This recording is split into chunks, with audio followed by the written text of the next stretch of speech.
ప్రభుత్వం మారిన తర్వాత, కొత్త మంత్రులు వచ్చిన తర్వాత కొన్ని శాఖలకు సంబంధించి యాక్టివిటీస్ అయితే బాగా పెరిగాయి. అందులో ప్రధానంగా పవన్ కళ్యాణ్ గారి గురించి చెప్పుకుంటే అదే పార్టీకి చెందిన నాదెండ్ల మనోహర్ గారు కూడా పౌర సరఫరాల శాఖకు సంబంధించి తాజాగా కొన్ని నిల్వలు బియ్యం నిల్వలు మన కాకినాడలో పట్టుకున్న విదేశాలకు సరఫరా చేసేస్తున్నారు రేషన్ బియ్యం. దీని మీద ఒక పెద్ద కుంభకోణమే జరిగింది అనేది వాళ్ళు చెప్తున్నమాట. నిజంగా ఆంధ్ర రేషన్ బియ్యం ఎక్కడికి వెళ్ళిపోతున్నాయి? నిజంగా అది సాధ్యం అవుతుందా? పేద ప్రజలకు ఇవ్వాల్సిన బియ్యాన్ని పక్కన పెట్టి కిలో 50 రూపాయల చొప్పున పక్క దేశాలకు అమ్మేసుకోవడం అనేది గత 5 ఏళ్ళలో జరిగిందా? ఎప్పటి నుంచో జరుగుతుందా? ఇప్పుడు కొత్తగా కుంభకోణాన్ని బయటకు తీస్తున్నారా? ఇది అంశం మీద చర్చించే ప్రయత్నం చేద్దాం. సార్, నిజంగా నాదెండ్ల మనోహర్ గారి పనితీరుని ఫస్ట్ ఒక రకంగా మెచ్చుకోవాలి. నిజంగా 40 కోట్ల రూపాయల సబ్సిడీకి చెందిన బియ్యాన్ని 1000 టన్నులు, అది కూడా 45,000 టన్నులు ఎంతో మనం చెప్పిన లెక్క నాకు కరెక్ట్గా ఐడియా లేదు, 42,000 టన్నులు కాకినాడలో మనం పట్టుకోవడం గోదావరిలో. నిజంగా అలా సరఫరా చేసేయడం అనేది ప్రభుత్వానికి తెలియకుండా జరుగుతుందా? ప్రభుత్వం దగ్గర నుంచి దోచుకుపోతే తప్పు, లేదా ప్రభుత్వం ఇవ్వకుండా దారి మళ్ళిస్తే తప్పు. ఇది ఒకటేంటంటే రాజకీయంగా పనికొస్తుంది, అధికారికంగా పట్టుకోవడానికి పనికొస్తుంది. ఇంతకుముందు కూడా చాలాసార్లు నేను ఫీల్డ్లో ఉన్న చాలాసార్లు లారీల బియ్యం ఇట్లా వస్తుందంటే పోలీసులకు ఇంటిమేట్ చేసి పట్టించినటువంటివి ఉన్నాయి, పట్టుకున్నటువంటివి ఉన్నాయి. దాన్ని అడ్డు పెట్టుకుని కొంతమంది గ్రౌండ్లో బ్లాక్మెయిల్ చేసిన వాళ్ళు ఉన్నారు, అట్లాంటి లారీల వాళ్ళని. ఇట్లాంటిది ఒక పెద్ద నిరంతర ప్రవాహం. ప్రాక్టికల్గా ఇక్కడ ఇది ద్వారం పూడిని టార్గెట్ చేయడం ఒక ఆస్పెక్ట్. ఇందులో 2 కోణాలు ఉంటాయి. ఒకటి పబ్లిక్తో ఇంపాక్ట్ అయ్యేది, విదేశాలకు అమ్ముకోవడం తప్ప రైటా? అవును, చట్ట ప్రకారం అయితే తప్పు కాదు. అంటే ఇంతకుముందు అనేది ఇందులో చిన్నది ఏంటంటే మీరు అన్నట్టు లారీల్లో రేషన్ సరుకుకి వెళ్ళాల్సింది బియ్యం కొట్లకో లేదంటే రైస్ మిల్లులకో ఇలా తరలించేవారు అనేవారు. ఇప్పుడు ఏకంగా దీన్ని ఇతర దేశాలకే పంపించడం అనేది అది పెద్ద కుంభకోణంగా చూడకూడదు. ఇంతవరకు ఏం చేస్తారు? రేషన్ షాప్కి తీసుకెళ్ళి లేకపోతే మిల్లుకి తీసుకెళ్ళి. అప్పుడు ఇందులో 3 రకాలు ఉంటాయండి. ప్రాక్టికల్గా మనం ఫీల్డ్లో అబ్జర్వ్ చేసిన వాళ్ళం కదా. ఒకటి, ఇవాళ ఫర్ ఎగ్జాంపుల్ రైతుకి ఇక్కడ కొన్ని కరప్షన్ని అధికారికంగా అంగీకరిస్తాయి ప్రభుత్వాలు. ప్రతి ఒక్కళ్ళకి తెలుసు ఆ బియ్యం. అవును, ఇదివరకు ఒకసారి గుర్తు తెచ్చుకొని పవన్ కళ్యాణ్ గారు ఏమన్నారు? ఈ రేషన్ తింటలేదు కాబట్టి జనాలు దానికి బదులు డబ్బులు ఇప్పించేద్దాం అన్నారు. మొదట్లో అన్నారు కూడా. నేను అప్పుడు కూడా చెప్పా అది జరగదు. అసలు ఎందుకు ఇస్తున్నారు? అది 38 రూపాయలు ఇప్పుడు కేంద్ర ప్రభుత్వం పెట్టుకుంటారు. 20-38 ఇచ్చేస్తే అద్భుతం. దగ్గరగా 1,200 రూపాయల దాకా చేతికి వచ్చేస్తాయి. 30 ఇచ్చిన హ్యాపీ. 600 రూపాయలు చేతికి వస్తాయి కదా. కానీ ఎందుకు ఇవ్వరు అంటే బేసిక్గా అసలు సమస్య ఉంటుంది.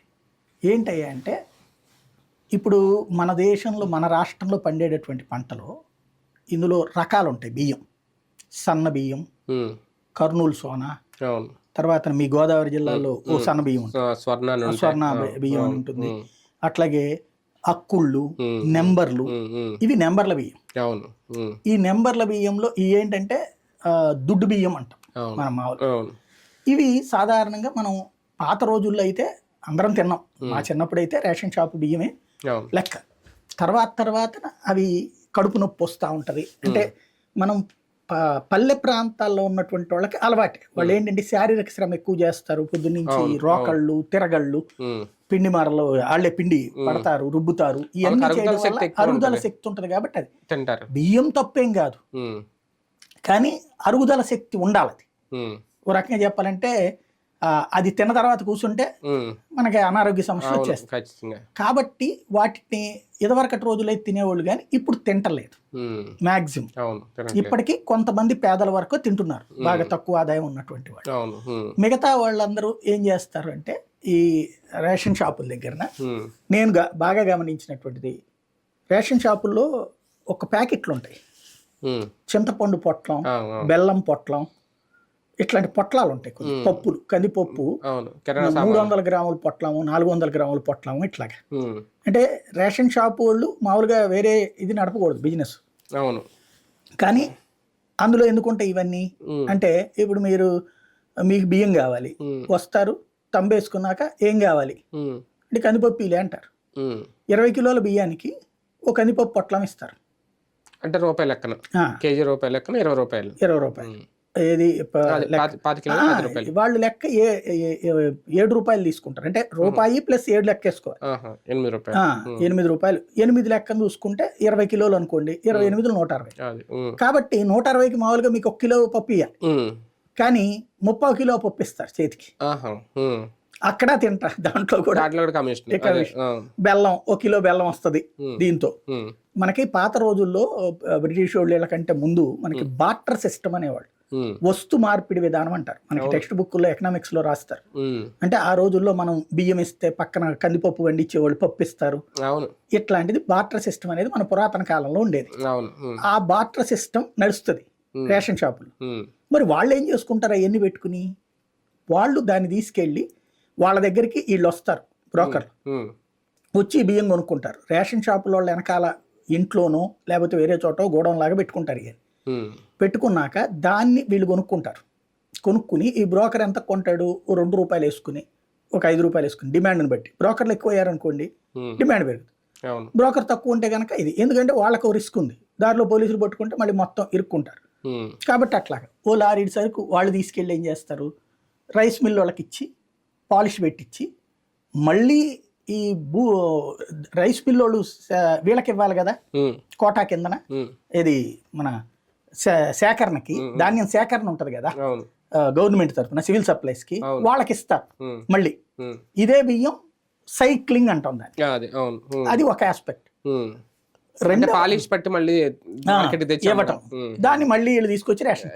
ఇది ఒక ఆస్పెక్ట్. ఇది ఒక 30% ఉంటుంది. అంతకు మించి ఏం చేస్తారు? ఎందుకంటే ప్రతి ఏడాది పండిస్తానే ఉంటారు కదా ప్రతి సీజన్ లో. మరి ఏం చేయాలి? ఈ బియ్యం ఒకప్పుడు ఈ బియ్యం ఇట్లా సేకరించిన బియ్యాన్ని తీసుకెళ్లి వాజ్పేయి టైంలో సముద్రంలో పారపోసేవాళ్ళు. ఎందుకు పారపోసారు? మరి డబ్బులు ఇచ్చేయచ్చు కదా, పారబోయడం ఎందుకు? ఇట్లా తీసుకునంటే రైతు బతకాలి. ఎందుకంటే ఎక్కువ పంట పండేది ఇదే. మనకి చాలా చోట్ల మెట్ట ప్రాంతాల్లో కానీ ఇతర ప్రాంతాల్లో పంట పండేది ఇదే, వచ్చే వాటను బేస్ చేసుకుని. మనకి దాదాపుగా 40 to 50% పంట దీని మీదనే రైతు ఆధారపడు. అది కొనకపోతే గనక ఆ రైతు బతుకు స్టాండ్ అయిపోతుంది. వాళ్ళు ఏం చేయాలి? పంట వేరే పంట పండదు వాళ్ళకి. దాని వలన రైతుకు బెనిఫిట్ కోసం గవర్నమెంట్లు సేకరిస్తాయి. రెండవది, మరి ఊరకనే పారబోయలేం కదా. అప్పుడు మీకు ఉచిత బియ్యం ఎందుకు ఇచ్చారు? ఇదే నరేగా స్కీమ్ ఎందుకు ఇచ్చారు అనుకుంటున్నారు? ఆ రోజుల్లో పెట్టింది ఇందుకోసమే. అప్పుడు మీరు ఒకసారి గుర్తుకు తెచ్చుకుంటే వాజ్పేయి టైంలోనే బిగినైంది పనికి ఆహార పథకం. సుప్రీంకోర్టు అప్పుడు కేంద్ర ప్రభుత్వాన్ని అడిగింది, మీరు బియ్యం సముద్రంలో పారబోస్తున్నారని నిజమేనా అంటే అవునని చెప్పింది. చెబితే ఎందుకు పారబోస్తున్నారంటే ఇట్లాగండి రైతును బెనిఫిట్ చేయాలి కాబట్టి మేము చేసాం, కాబట్టి దానికి అంటే అట్లా పారబోయడం ఎందుకు, మరి జనానికి ఇవ్వచ్చు కదంటే వాళ్ళే తింటలేదండి. అంటే మీరు అంటే ఫ్రీగా ఇచ్చేస్తున్నాం అప్పటికి రేషను, అంటే దానికి బదులు ఇంకేదైనా పనికి పెట్టచ్చు కదా, దాన్ని వృధా చేయడం ఎందుకు? లేకపోతే తిండి లేని దేశాలకు ఇవ్వండి అంటే తిండి లేని దేశాలకు పంపిస్తాం ఎట్లాగూ, కానీ ఇట్లా చేస్తే సమస్య అవుతుంది అంటే సరే మీరే ఒక సమగ్ర ప్రణాళిక తయారు చేసుకోమంది. అప్పుడు ఏం పెట్టారంటే ఎవరైతే ప్రతి ఏడాది కూడా ఒక 3 నెలల్లో 4 నెలల్లో మాత్రమే రైతు కూలీలకు పని ఉంటుంది. ఏడాది పొడుగున పని ఉండదు కదా, మాక్సిమం 4 నెలల్లో 5 నెలల్లో పని ఉంటుంది. అది కూడా అక్కడ పొలాలను బట్టి. కాబట్టి ఆ మిగతా టైంలో వాళ్ళకి ఇబ్బంది అవుతుంది. కాబట్టి ఈ పనికి ఆహార పథకం పని ప్రభుత్వం చూపెడుతుంది, దానికి బదులుగా బియ్యం తీసుకోవడం. ఇది క్రమంగా పోయి డబ్బులు తీసుకునే కాన్సెప్ట్కి వచ్చేసింది. పనికి ఆహార పథకం అంటే ఇప్పుడు 250 రూపాయలు ఆ రేంజ్కి. బియ్యం తీసుకోవట్లేదు కాబట్టి ఇది ఒక ఆస్పెక్ట్. రెండవ ఆస్పెక్ట్ ఏంటంటే ఇట్లా తీసుకున్నటువంటి బియ్యాన్ని ఇప్పుడు ఇట్లాగా రాజకీయ నాయకులతో లింక్ అయ్యి ఉన్నటువంటిది తీసుకెళ్ళి ఇప్పుడు మనకి సోమాలియా, ఆఫ్రికన్ కంట్రీస్లో వాళ్ళు ఈ బియ్యాన్ని తింటారు. మనం తినం కానీ వాళ్ళు తింటారు, వాళ్ళకి తక్కువ రేటుకి వస్తుంది బియ్యం కాబట్టి తింటారు. కాబట్టి ఇందాక చెప్పినట్టు 50 రూపాయలకు వాళ్ళు కొంటారు. ఇక్కడ ఎవరైతే రేషన్ షాప్ అతనికి ₹1, ₹2, ₹3 మిగులుద్ది, బ్రోకర్కి ఒక ₹5 మిగులుద్ది. మళ్ళీ వాళ్ళ దగ్గర నుంచి తీసుకునేటటువంటి ఈ సదరు ట్రాన్స్పోర్ట్ అతనికి ఒక ₹5 మిగులుద్ది. ఈ అంతా బిజినెస్ చేసినటువంటి రాజకీయ నాయకుడికి ఒక ₹10 మిగులుద్ది. ఇది మళ్ళీ అక్కడ ఆఫ్రికా కంట్రీస్లో ఉన్నటువంటి వ్యాపారస్తుడు కదా, ఆడికి 5 మిగుల్చుకుంటాడు. ఆ తర్వాత జనం దగ్గరికి వెళ్తుంది. ఇది ఇంత పెద్ద సర్కిల్ ఇది. ఇందులో గబక్కని ఇప్పుడు ఇవాళ ఫర్ ఎగ్జాంపుల్ అన్ని వీటిని సీజ్ చేసామన్నారు.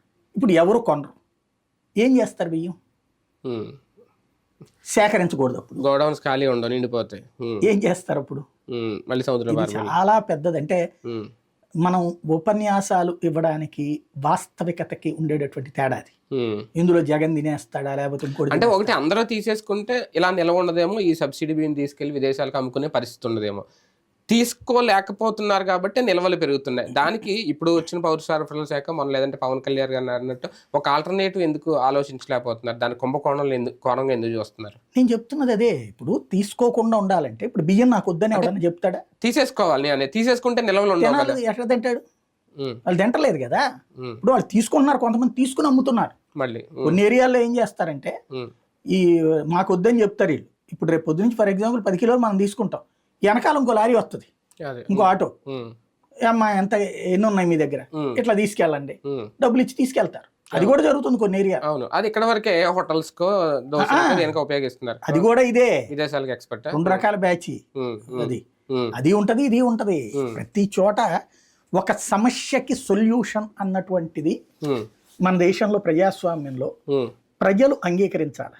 ఇప్పుడు ఇందులో ప్రజలకి నిజంగా మనం కన్విన్స్ చేయాల్సింది 40 రూపాయలు 50 రూపాయలకి వాళ్ళు అమ్ముకుంటున్నారు, మీకు 38 రూపాయలు కేంద్ర ప్రభుత్వం పెట్టుకుంటుంది, రూపాయి రాష్ట్ర ప్రభుత్వం పెట్టుకుంటుంది, రూపాయి వాళ్ళు ఇస్తున్నారు, 40 రూపాయలు అవుతుంది, మీరేం పారబోస్తున్నారు అంటే నువ్వు తినంటారు.